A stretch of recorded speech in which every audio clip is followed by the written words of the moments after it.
नमस्कार दोस्तों। आखिर 3 दिन तक लगातार नरेंद्र मोदी के संसद में बोलने के बाद राहुल गांधी बोलने के लिए पहुंचे लोकसभा में। आप लोगों ने लोकसभा में इनके सारे विश्लेषण देख लिए होंगे। जो इनका भाषण है उस भाषण के बारे में आपने ये भी देखा होगा कि मीडिया क्या कह रहा है। राहुल गांधी की लाइव स्पीच भी आपने देखी होगी। हो सकता है कि आपने कुछ उसके वीडियोस भी देखे हों, यूट्यूब पर उसको देखा हो। लेकिन कुछ चीज़ें उसमें ऐसी रह गई दोस्तों, जो केवल बताई जा सकती हैं, दिखाई नहीं जा सकती, समझाई जा सकती हैं। जैसे कि अभी मैं थोड़ी सी कोशिश करूँगा। इसमें 2 शब्दों पर ख़ास तौर से फोकस रहा, कंटेंट और इंटेंट। कंटेंट का मतलब होता है विषय वस्तु, सब्जेक्ट किसी भी चीज़ की, और इंटेंट का मतलब है मंशा, इच्छा, कि आप किसी भी चीज़ के प्रति आपकी इच्छा क्या है। तो नरेंद्र मोदी ने अपने भाषण में, नरेंद्र मोदी ने 3 दिन भाषण दिया था, इस पर आपको याद होगा। राष्ट्रपति का जो बजट सत्र का अभिभाषण है उस पर धन्यवाद प्रस्ताव का जवाब नरेंद्र मोदी ने पहले राज्यसभा में दिया। फिर राज्यसभा में नरेंद्र मोदी दूसरे दिन बोले, जब गुलाम नबी आज़ाद के प्रति उन्होंने अपनी सहानुभूति जताई थी, क्योंकि गुलाम नबी आज़ाद रिटायर हो रहे हैं और राज्यसभा सांसद वो नहीं रहेंगे। और उस इमोशनल स्पीच से नरेंद्र मोदी ने बहुत सारा कंटेंट जनरेट किया। सोशल मीडिया पर वो खबर इतनी चली, उस वीडियो को इतना दिखाया टेलीविज़न वालों ने कि उससे ज़बरदस्त कंटेंट जनरेट हो गया। और उसकी जो इंटेंट थी, उसमें जो नरेंद्र मोदी ने बातें कही थी वो साफ साफ ये थी कि गुलाम नबी आज़ाद साहब, अब कांग्रेस में आपका कुछ नहीं होने वाला है। ग्रुप 23 जिन लोगों ने लेटर लिखा था, सोनिया गांधी के खिलाफ बगावत की थी, राहुल गांधी के शब्दों में उन्हें बागी कहा गया था, उन लोगों में आप हैं, तो आपका कांग्रेस में कुछ होने वाला नहीं है। तो नरेंद्र मोदी ने अपनी इंटेंट भी जाहिर कर दी थी। तो उसके बाद जब लोकसभा में नरेंद्र मोदी ने जवाब दिया तो उसमें उन्होंने ये कंटेंट और इंटेंट वाली बात कही कि कृषि कानूनों को लेकर विपक्ष बात तो कर रहा है, लेकिन सिर्फ किसान आंदोलन की। कृषि कानूनों का क्या कंटेंट है, उनकी क्या इंटेंट है, वो क्यों लाए जा रहे हैं, इस पर कोई बात करने को तैयार नहीं है। यहीं से राहुल गांधी ने अपनी स्पीच शुरू की। राहुल गांधी की पहली गलती तो ये है कि राहुल गांधी को लोकसभा में बुधवार की शाम को बोलना था। बुधवार की शाम को मतलब जब नरेंद्र मोदी की स्पीच हुई थी। नरेंद्र मोदी लगभग 90 मिनट तक गरजे थे और ये माना जा रहा था कि उसके बाद राहुल गांधी बोलेंगे। लेकिन राहुल गांधी उनकी स्पीच सुनने के बाद शायद कंफ्यूज हो गए, और चूँकि उन्हें नरेंद्र मोदी के भाषण की जवाब देने की लंबी चौड़ी तैयारी करनी थी, तो इसलिए एकदम से नरेंद्र मोदी के बाद वो कैसे भाषण दे देते।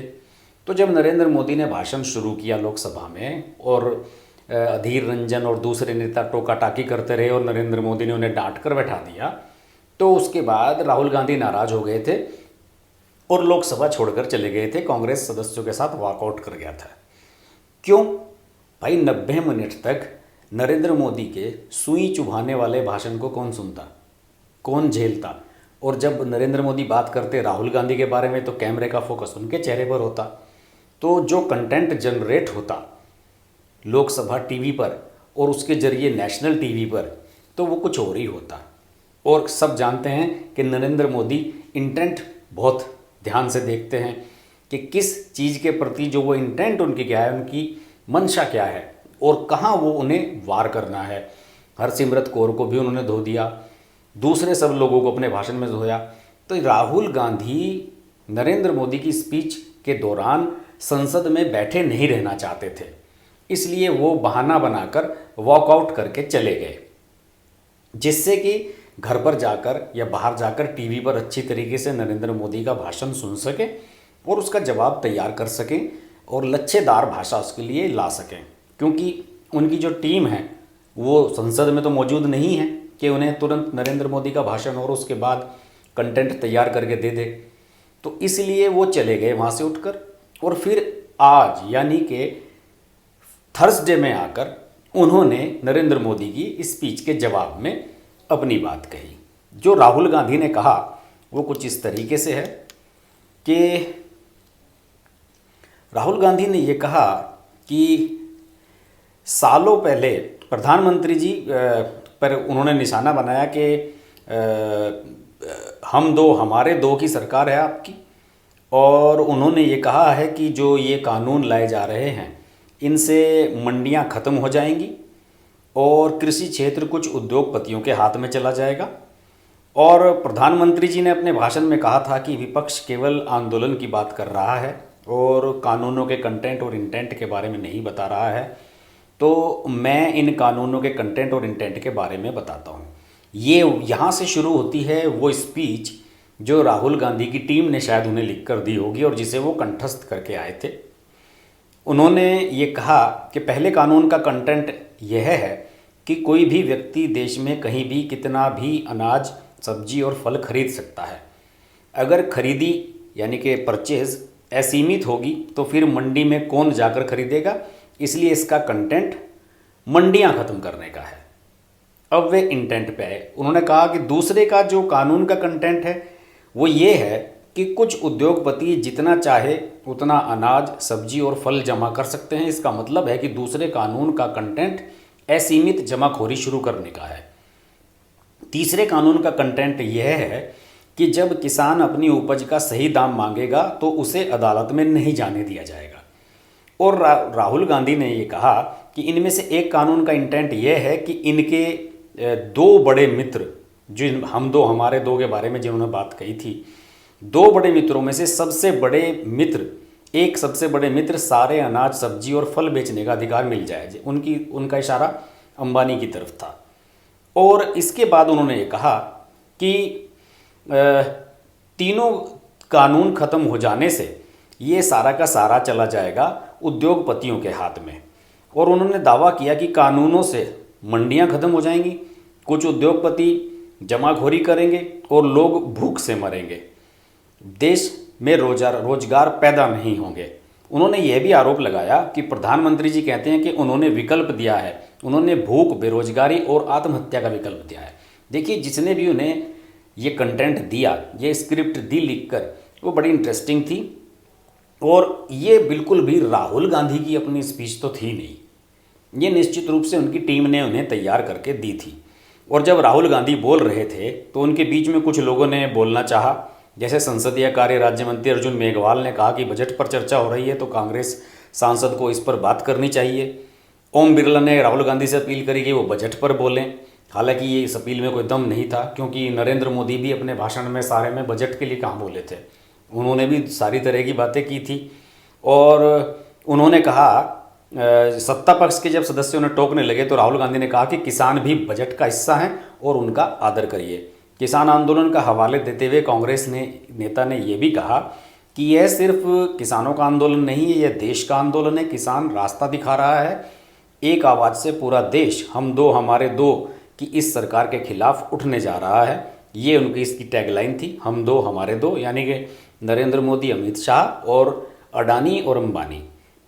किसान एक इंच पीछे हटने वाला नहीं, किसान आपको हटा देगा, कानून वापस लेना ही होगा।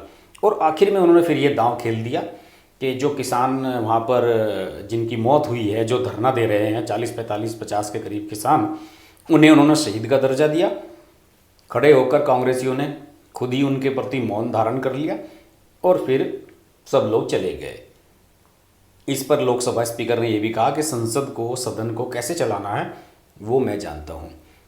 इस तरह से कोई मौन रखकर इस तरह से श्रद्धांजलि नहीं दी जा सकती। तो अब आप समझ गए होंगे कि राहुल गांधी की कंटेंट और इंटेंट क्या थी। उनका कंटेंट ये था कि नरेंद्र मोदी के भाषण का जवाब वो लिखवा कर लाए थे कहीं से, उसे याद करके आए थे। और उनकी इंटेंट ये थी कि इसके जरिए मैं पूरे देश में ये मैसेज दे दूं कि ये केवल किसानों का आंदोलन नहीं है। और राहुल गांधी ने पार्लियामेंट में बोल दिया है कि ये पूरे देश का आंदोलन है और सारे देश को इसमें कूद पड़ना चाहिए। तो आपको पता लग गया होगा कि कंटेंट और इंटेंट मोदी का क्या था और कंटेंट और इंटेंट राहुल गांधी का क्या था। अगर आपको ये वीडियो पसंद आए प्लीज़ इसको शेयर जरूर कर दीजिएगा। और चैनल तो आप मेरा सब्सक्राइब कर ही लिया होगा आपने। देखते रहिए हर्ष की बात लाइव। नमस्कार। नमस्कार दोस्तों, मैं हूँ रवीना टंडन और आप देख रहे हैं हर्ष की बात। हर्ष जी एक बहुत ही सीनियर और बहुत ही समझदार जर्नलिस्ट हैं एंड मेरे मित्र भी हैं। तो बहुत खुशी है मुझे आपको बताने के लिए कि उनका ये जो यूट्यूब चैनल है बहुत ही कामयाब है और उसके लिए मैं उनको बहुत मुबारकबाद देना चाहती हूँ। एंड एक चीज़ ज़रूर कहूँगी उनके लिए कि वो बहुत एक अच्छे इंसान भी हैं। इंसान होना बहुत ज़रूरी है लाइफ में, क्योंकि वो अपने आप अपनी लिखावट में आ जाता है।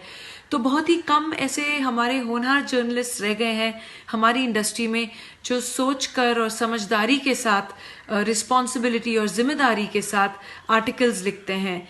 सो कॉन्ग्रेचुलेशंस हर्ष जी, एंड आप लोग ज़रूर देखिए, लाइक कीजिए हर्ष की बात।